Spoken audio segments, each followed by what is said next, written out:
Hi, Fisher Fifth.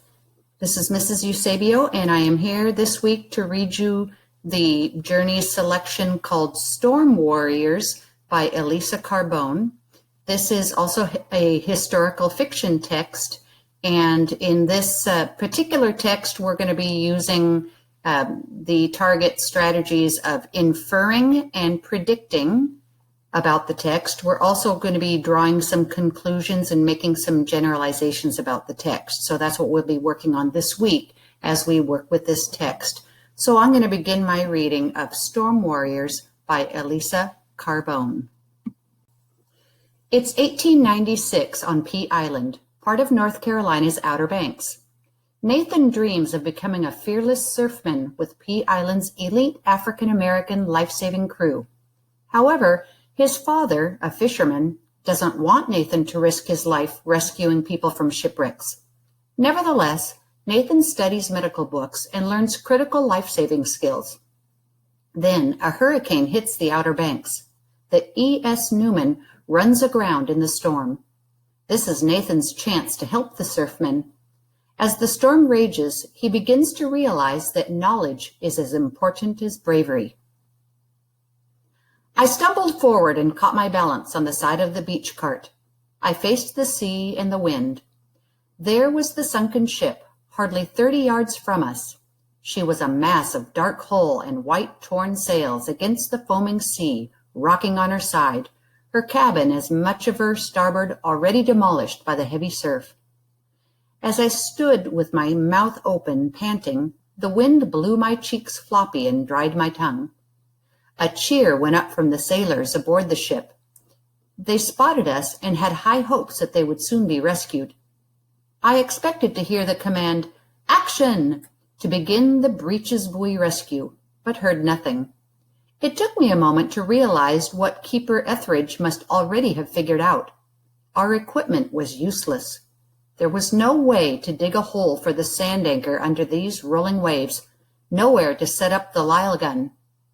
That's when I heard Mr. Meakin's voice above the din of wind and surf. "Those waves won't stop me from swimming through them. They're all blown over, hardly taller than a man," he said. Swim? Swim out into that raging sea? I stood rigid and watched as Mr. Etheridge pulled a large-sized shot line out of the beach cart and helped Mr. Meakins tie it around his waist. Mr. Pugh was tied in as well, and the heaving stick, attached to its own line, was secured to Mr. Meakin's body. The wind shoved at me and buffeted my ears. It was unthinkable what these men were doing. Violence swirled around us, a deadly churning mix of wind and sea, and these two surfmen were walking into it. "Man the ropes!" shouted Mr. Etheridge. "One of them goes down, we'll haul them both back in." Mr. Meakins and Mr. Pugh were dark forms against the white foam, plodding into the surf. Powerful waves smacked them in the chest. They ducked their heads down and pushed forward. I watched with a sick feeling in my stomach as the realization crept over me. I would never be able to do what these men were doing. The words of their motto ran through my head. "You have to go out, but you don't have to come back." In that moment, I knew with not a shred of doubt that I did not have the courage to risk my life that way. The dream and all the months of hoping blew away as quickly as the foam off the waves. William and Floyd and Daddy were right. I would never be a surfman. Let's stop and think now, and you can make an inference or a prediction. Do you think that the rescue crew will be able to rescue the sailors? What makes you think the way you do? Use the text to support your answer. There was no time for me to wallow in my loss. The men were paying out the ropes, and I was a fisherman here to help. I took hold of one of the ropes. I turned my face sideways to the wind, but still it made my eyes blurry with tears. Blindly, I let the rope out, hand over hand, then squinted out toward the ship. A ladder had been lowered, and the sailors leaned over the side, waiting. Mr. Meakins and Mr. Pugh were almost there. I heard another cheer from the men on the ship. When I peered out, Mr. Meekins was swinging the heavy stick in line. He let it fly and it landed on deck.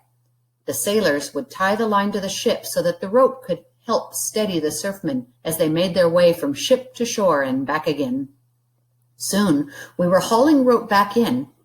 The surfmen would be carrying one of the sailors between them now. I squinted into the spray. Where was the rescued sailor?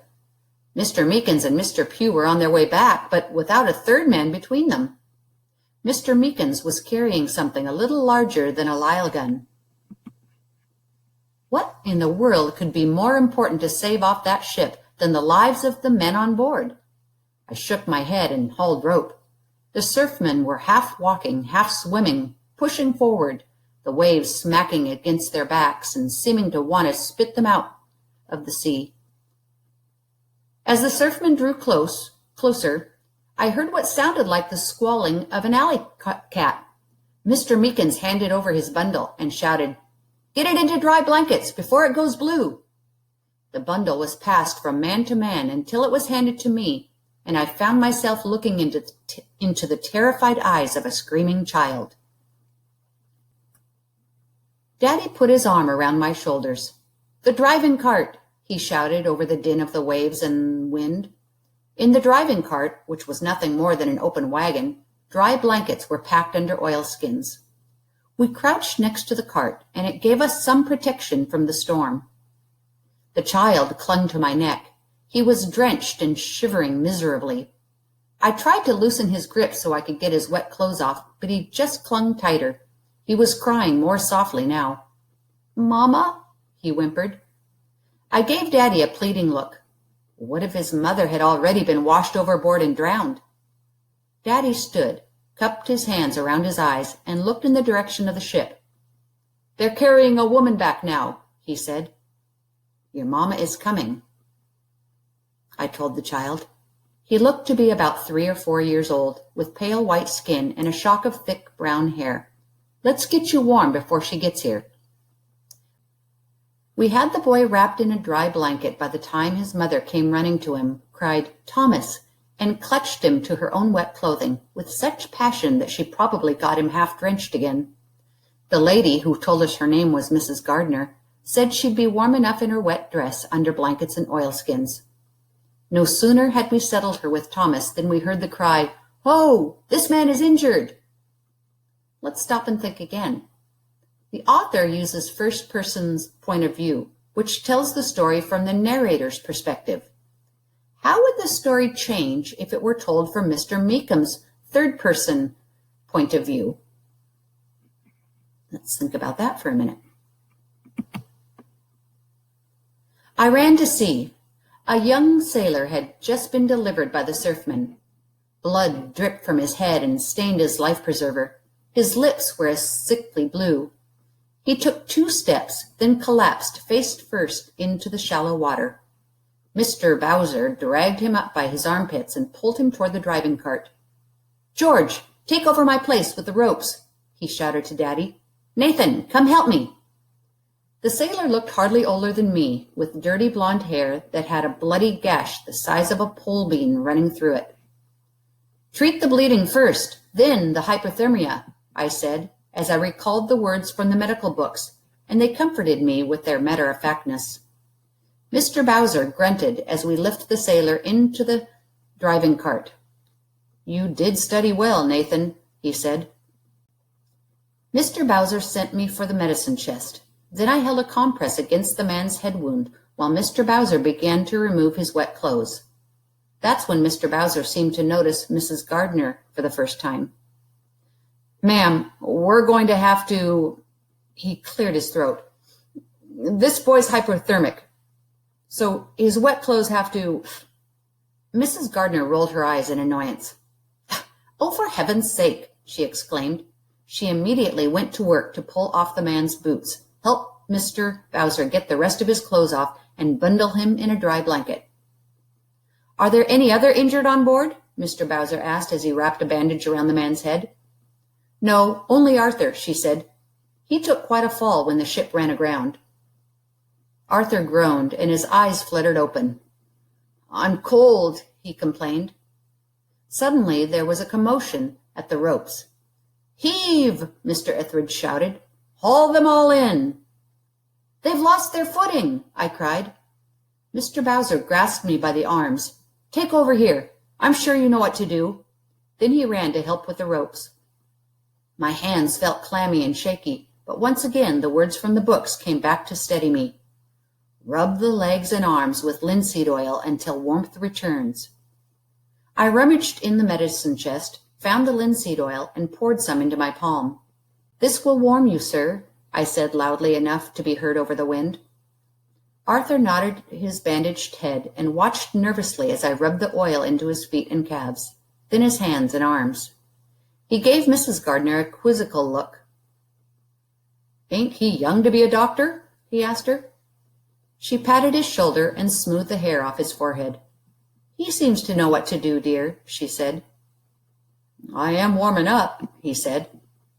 I lifted the lantern to look at Arthur's face and saw that his lips were no longer blue.